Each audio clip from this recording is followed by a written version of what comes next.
In the visions of God, the prophet Ezekiel was carried to a mountain lifted high above the land, a place where the frame of a city shimmered to the south. It was Jerusalem, not the fractured city of today, but the restored city of the kingdom, raised, reshaped, and prepared for the glory of the King. And upon that mountain, in the center of a holy district measured by the hand of God himself, the temple of the age to come would rise. This was no hidden sanctuary, no secret structure buried in ice or lost in myth. It was the future heart of worship for a world ruled by Christ.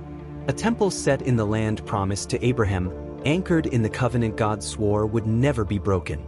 Every measurement, every gate, every court was tied to Israel's geography, to the land where the tribes will once again dwell, and where the nations will come to worship the Lord. When Jesus returns, the Mount of Olives will split, the valleys will shift, and Jerusalem will be lifted up. The landscape will bow to the presence of the King.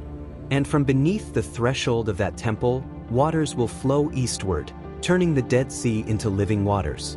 Only one place on earth fits the prophecy. Only one city carries the covenant.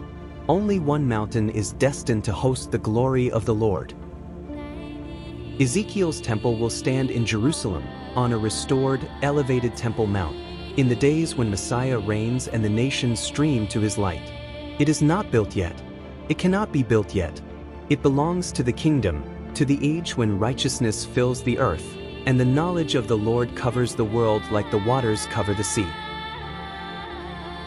And when that day comes, the temple Ezekiel saw will rise exactly where God said it would, in the land of Israel, in the city of the great King, on the mountain prepared for his glory. Why Ezekiel's temple cannot be standing today? If Ezekiel's temple were standing somewhere on earth right now, the world itself would testify to it. The land would be reshaped. The nations would be reordered. The king would be here. But the silence of the mountains and the unrest of the nations tell a different story. The age Ezekiel saw has not yet dawned. The temple he described belongs to a world transformed by the return of Christ.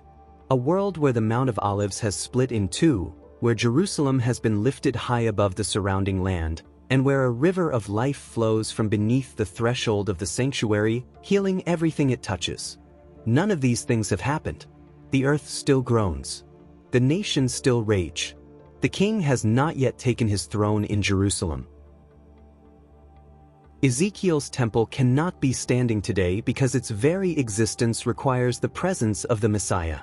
It is the worship center of the kingdom age, the place where the prince leads offerings in righteousness, where Israel is restored to her land, and where the nations come year after year to honor the Lord.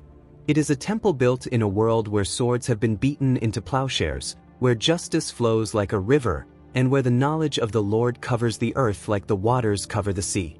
That world has not arrived. If the temple Ezekiel saw were already built, the river would already be flowing.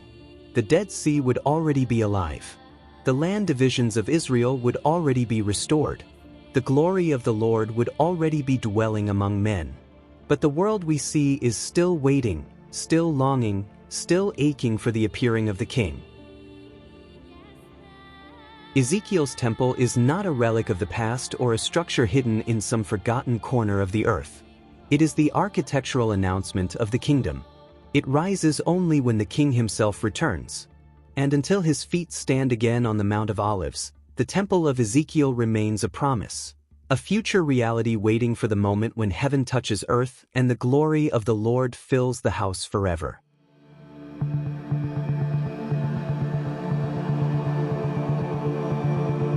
Thank you for spending these moments with me. If this blessed you, feel free to like or subscribe. It helps the message reach others. Grace and peace to you.